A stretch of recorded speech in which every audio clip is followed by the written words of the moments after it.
Albert Breer predicted one surprise player to have a breakout season under Ben Johnson next season. And is that player going to surprise Bears fans? We're going to talk a little bit about that and who that player is. Also, the Bears offense is predicted to have a overall great year in 2025 by an outlet. We're going to talk a little bit about that and how the Williams-Cole Kmet pairing could be one of the most special pairings in the NFL. We're going to talk about all that and more right after this. You are now tuned in to Chicago Bears Central, your number one place for all Chicago Bears news and content.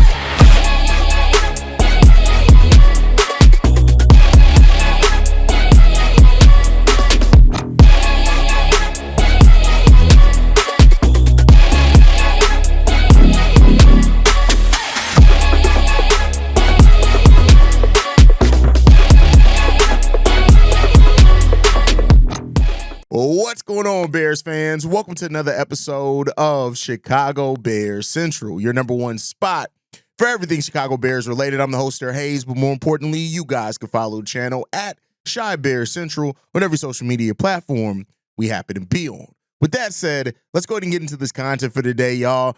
Albert Breer on Sports Illustrated talked about a key piece under Ben Johnson that could be labeled for a breakout year under the new play caller and head coach of the Chicago Bears have. And he says this, Roshan Johnson saying this, in the few opportunities Johnson has been given, he's shown flashes of the player that he can become. Last season, Johnson logged 71 touches and 254 yards and 6 touchdowns. There's no question that Johnson is a solid backup. However, heading into the third year of his rookie contract, Johnson will need to show the Bears brass something if he expects to receive a fifth-year option. The contract year phenomenon is prevalent in all four major sports in North America. It's going to be no different this next year. With new head coach Ben Johnson at the lead, Roshan will finally be given a chance to get the 20 touches per game he deserves. Now, you guys know me, C-Dub, and Bobby were very high on Ben Johnson. I'm sorry, on Roschon Johnson after the Bears initially drafted him. We looked at that at the position that he was drafted, where he played at college behind Bijan Robinson as a player that could definitely have a breakout and have a really good career here with the Chicago Bears. And injuries have plagued it. Lack of opportunity have plagued it a little bit as well. We look at Johnson and what he did, like even early in his career, right? How behind Deontay Foreman, Khalil Herbert, and even DeAndre Swift over the couple of years, like he's slowly but surely, gotten more and more touches when it comes down to it. Ben Johnson has said it. We've said it, that Roschon is the type of player that Ben Johnson usually can do a lot with.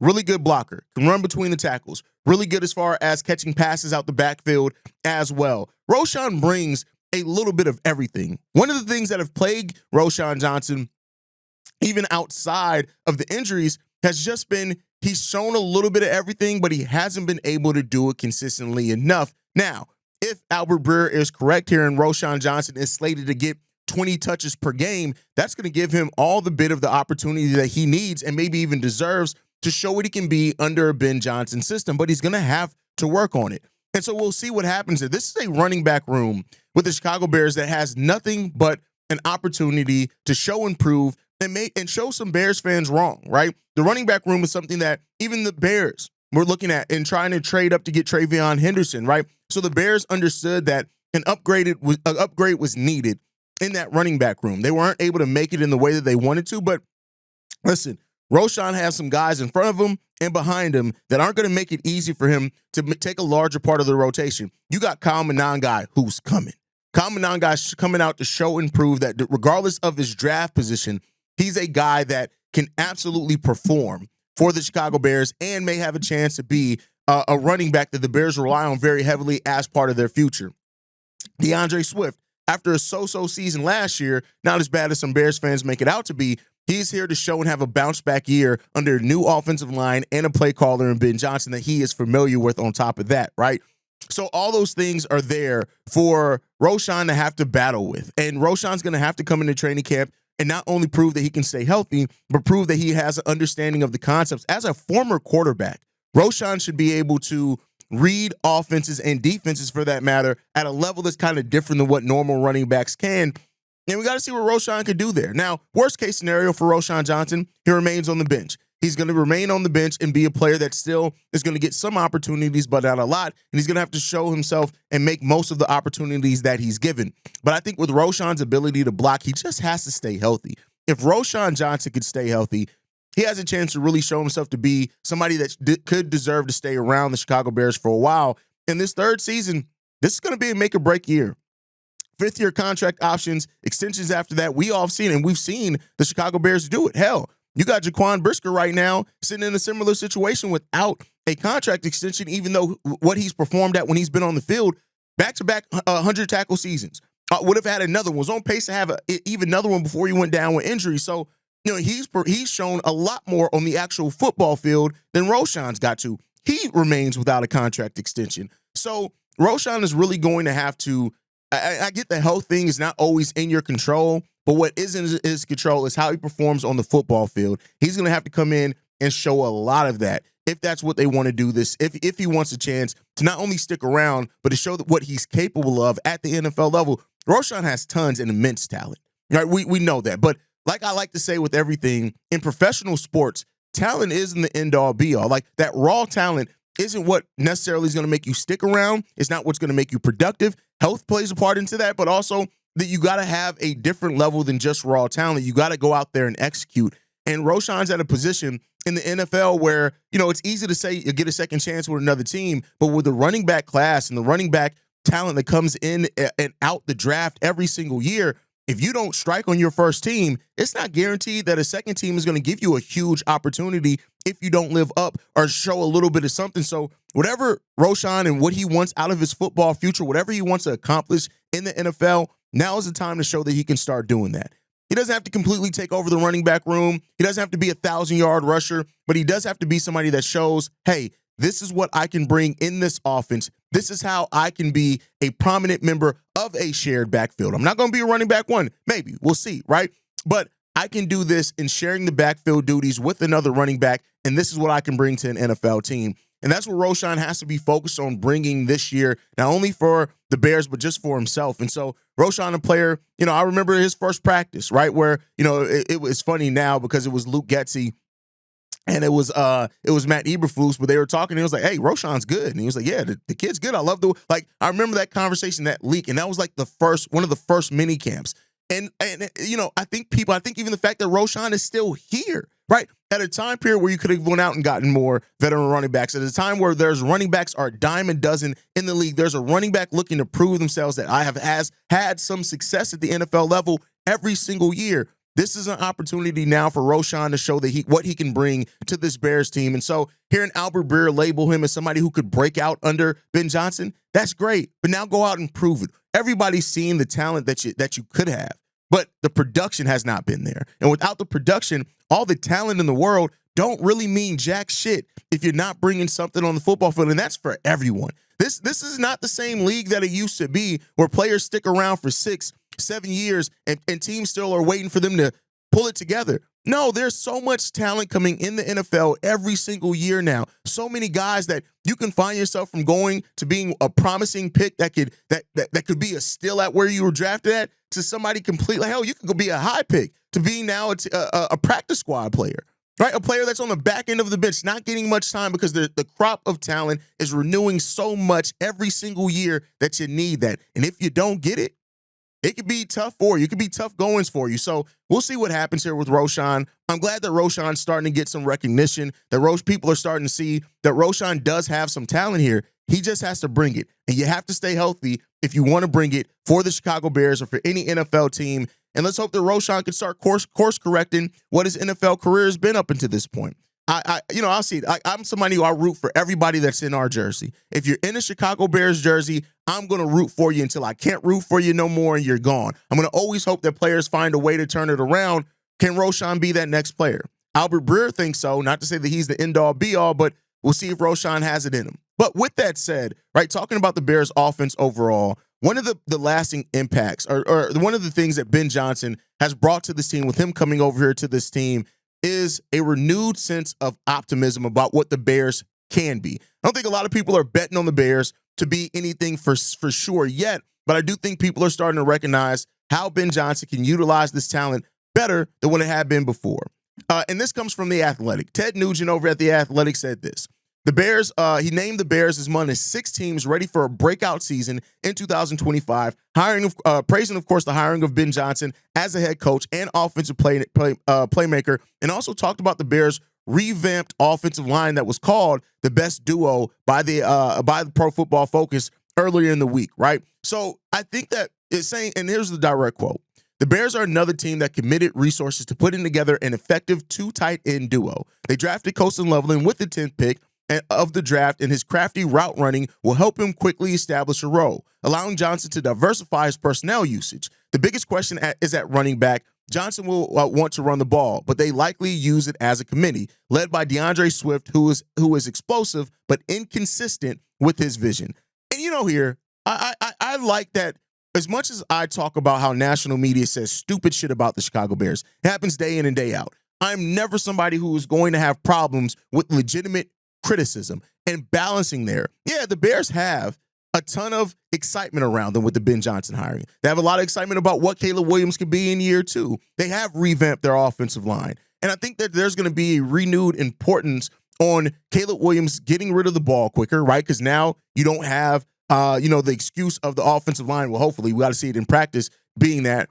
And now you have Ben Johnson, who, he's a much better play caller than anything we've had here in the last almost decade, right? A more creative play caller as well. And that's the things that could put you in a situation where your offense can step up, right? And, Nugent goes on to say this: how Williams responds to this type of coaching will determine whether the Bears offense is ready to break out. And, when we heard from Caleb a couple of weeks ago, him talking about how Ben Johnson uses choice words at him, right? How him and Ben Johnson don't have a relationship where they just have lunch in his office. It seems like, and I say seems because right now it's training camp or off season, right? It's easy to have good feels throughout a period of time like this. It's harder for those good feels to maintain, right? Once the lights are on, once things are going on and it gets difficult with how you have to perform, that's where it starts. You may start getting a little chippy at and things like that. Like how Caleb responds to Ben Johnson and how Ben Johnson coaches up Caleb, calls offensive plays, develops the talent that's on this roster, because we still got a lot of talent that still needs to be developed, right? And that's something that Ben Johnson and his offensive staff is going to be there. The positional coaches are going to be there for. And so seeing how this next step happens for the Chicago Bears, that's what's going to tell what this Bears team can be. I'm happy that so many people are calling out and saying that the Bears could be a breakout or the Bears have a chance to be from worst to first. Like the Bears last week were also named as one of the candidates to go worst to first in their division and stuff like that. I'm glad. But all that doesn't matter until the Bears show and prove, right? I get it. It feels great. It feels really good to see good articles written about your team rather than the bullshit-ass articles that's written about your team trading players in depth that they haven't even used yet. But still, with all that, it's the prove-it year. The Bears too often have had hype around them in the offseason for it to amount to next to nothing. And that is not what we can afford this year with this team, with this staff. We can't afford to have another season where the excitement ends and gets lessened as the season goes on. I would love to have a season for once in which the excitement builds over the course of the season. It doesn't dissipate. And we get more and more hype over what this team could be because of the way that they're performing, the way that we see they're preparing, the way that they're coached, the way that the coaching staff adjusts to all of that. And so that's a really good thing to see here. And Ben Johnson and how he uses this 2 tight end set is going to be a really important part to that. Keep in mind, Johnson became the play caller and was paired with Sam Laporta. That was in 2020 to 21, right? He was the tight end coach from 20 to 21. Then he came over as the play caller when he was paired with Sam Laporta, and we saw what he was able to do with that. Sam Laporta finished as one of the best tight ends in the NFL, 86 passes, 889 yards, 10 touchdowns in his rookie year, right? Which got him a Pro Bowl spot in his rookie year.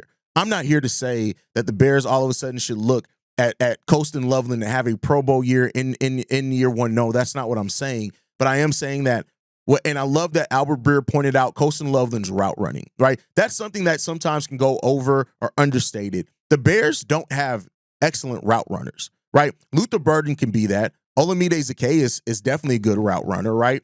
But the Bears don't have, like, when you look at them in their ability to run routes where you're like, oh my God, this is the most amazing route runner. They have possession wide receivers. DJ Moore is a possession wide receiver. He can get open, but I wouldn't look at him and call him a route running wide receiver where that is like his biggest strength or anything like that. Rome Odunze has a chance to be a really good route runner. I think that for sure, and I think he's going to be focused in that. But the slot receiver and tight end success is one of the foundations that Ben Johnson's offense is built around. That's not to say that your outside wide receivers aren't going to get a lot of opportunity, because they are. But if you go and look at the history of a Ben Johnson offense, the slot receiver is one of the most productive spots, as well as a balanced running attack. The Bears are going to hope to bring that in their own way with Cole Kmet, Poston Loveland, with DeAndre Swift, Roschon Johnson, Ian Willer, Kyle Monangai, whoever ends up stepping out of that running back core. That is how the Bears are going to try to build their offense around. And part of that is the execution of Caleb Williams. You have to execute. So all this little preseason, all that type of stuff, all the acclaim, all of that, that's all great. It's all fine and dandy, but it all does not mean anything until the Bears are on the football field winning football games. That is the most important. That is the end all be all. Can you win football games? Can you win them at a high rate? Can you win them at a high clip? Can you compete with teams in your own division? That's what it all starts with for the Chicago Bears. So while I said, and I'm going to keep saying, I am very happy that the Bears are finally starting to be talked about in a more positive light, we got to show that we earn that, deserve it, and can keep that up. Because if it goes to another season where once the season starts, all the good vibes are gone and this team is down on themselves again, and we're once again looking at this team like, what the hell happened to all the preseason and hype and expectation and all of that? Where are we going to be at? All right, where are we going to be at when it comes down to it? So I think that that's the thing that the Bears really have to look at, and we have to try to get together. This is not a season where, and I get it. I see it from Bears fans in the comment section every day. There are a lot of Bears fans that are looking at this and say, 7-8 win year. That's fine. There's some that said a 6-win year, which, hey, yeah, I'll put a poll up. But I think ultimately it just comes down to, how do we prepare? How seriously do we take this? How much has this coaching staff really changed some of the mindset and the expectation around these players? How much work has really been done in what this Bears team can be this season? How much of that is legitimate? Well, and the players that we got here that we drafted, who steps up, right? Does a guy like Dayo Odeyingbo really step up where a lot of Bears fans are like, who is this kid? Does he prove some things wrong in that? That's what you want to see. This has the chance to be a really good season for the Chicago Bears. And it has a chance to be a foundational season where we finally start laying out something that we feel like we're going to build off on years and years to come. That's what this has the chance to being. But all the chance of that in the world doesn't mean jack shit if you can't win football games, if you can't compete amongst your peers in the NFL. And so the Bears got to go out and show and prove that they can do that. There are so many people that are waiting, both people that are Bears fans waiting to say that Caleb Williams can't do it. It's so weird to me, right? Just to want to be right about that. So many people that are waiting to say, hey, Ben Johnson is just another guy that Bears fans got hyped over that's not going to really be the coach that we want in the future. There's so many people that are ready to doubt the Bears. The Bears have to go out and prove it and silence their doubters, not through them talking or responding to them in social media or anything like that, but in wins on the football field. That is the most important thing. That is the great separator. If you can win on the football field, that's where you start shutting people up, because wins and losses, that's what matters in this league. That's what we do the game for,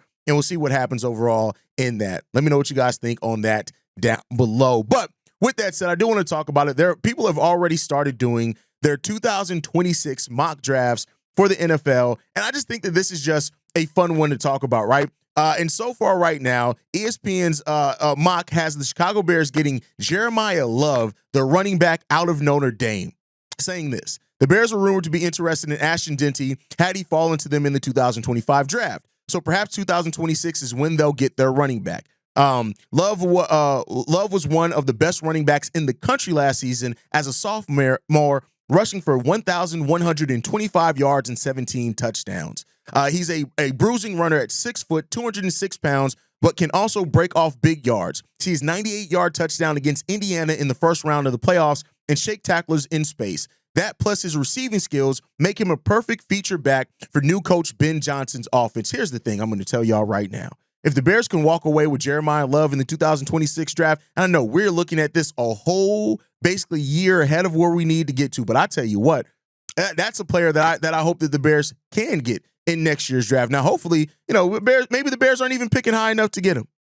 Maybe that's a dream. But when you look at Jeremiah Love and everything that he brings from St. Louis, Missouri, by the way, shout out to the Lou, and his first year as being a featured back, 1,125 yards, up from only 385 yards. That was still an average of 5.4 yards per carry in his freshman year, where he only had 71 carries and 1 touchdown. He had a breakout year last year as a sophomore. Now, what a lot of notice is going to be around him, period, in the draft next year, and a lot of people are going to be watching to see how he performs for Notre Dame this year. But I tell you what, if the Bears can go out there and get a guy like Jeremiah Love in next year's draft, sign me the hell up. But we're looking a lot far into that. We got the 2025 season to get to before we worry about the 2026 draft. But do want to put it out there. People are already looking at the Bears getting a running back. So again, to go back to our original topic to open up, Roschon, DeAndre, Kyle Monangai, take that personally. Show us what you got this season.